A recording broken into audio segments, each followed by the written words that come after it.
Good morning. My name is Costas Hatzipavlides, and I'm going to talk to you about conservation agriculture. Just to start out, I think that it's really important for everybody to know how much things come from agriculture in general and other products that you use every day.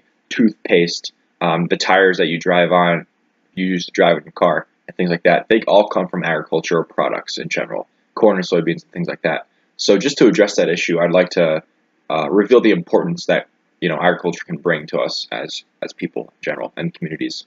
Just to start out, I came to Iowa State 2 years ago, and I was immersed in a playground of agriculture full of corn and soybeans.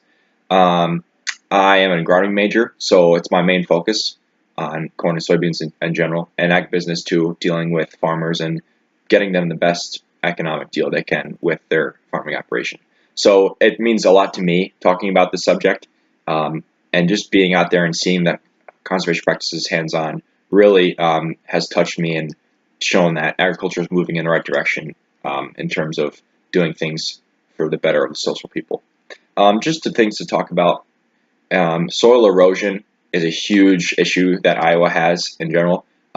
We lose 5 tons per acre per year from just water erosion and 2 tons per acre per year from wind erosion of soil off of all of our farm ground.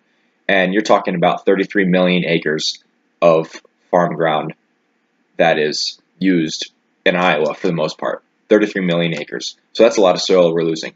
And water erosion happens when the water hits the soil, it loosens it, breaks up that structure there, and washes it off the field.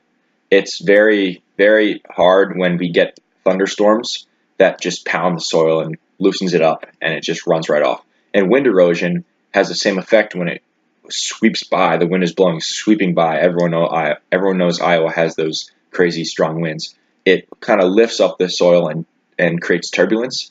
And as it lifts up some particles, those particles will smash onto the structure below, loosening that, and ultimately those small particles move up into the air and they flow off away, into parts unknown that are never there on that field again. So that creates an issue as well.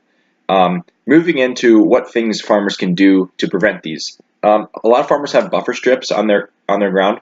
So it's a vegetative area, usually where water will drain to, that is not in a crop. It's usually in prairie grass or a native species of grass that is grown there to stop the water from flowing off so fast. And even if it's carrying those sediments, it'll immerse into that vegetation area, usually an acre in size or so.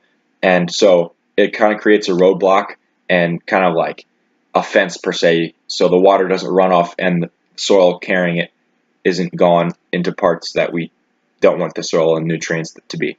Another thing that is very big is cover crops. Cover crops are huge because they kind of create an armor on the soil. So cover crops, just to let everybody know, they're an armor on the soil, and it's grown when the primary crop like corn or soybeans is not being grown. So after harvest in the winter, when you put that crop down and you take it out, you put a cover crop down, and then that cover crop creates an armor or shield, so the rain can't really smash into the soil like it usually does, and then you don't have this effect where things are just going turbulent and crazy all over the place with the soil. So they also recycle nutrients. When there's no crop there being grown, like corn or soybeans in the regular season, nutrients will leach out with rain and other things. So having a cover crop there as well will help. Lastly, I want to touch on that people educate themselves about issues in agriculture and maybe be an advocate within your community and things like that. I know it's a very addressing issue because a lot of things have happened with the Des Moines waterworks and such. So I would just try to motivate everybody to be able to get on that conversation and be more educated on the subject. And I know I'm running up on time here, but thanks a lot for listening to me today, and I hope you get involved in your community and educate yourself more about agriculture. Thank you.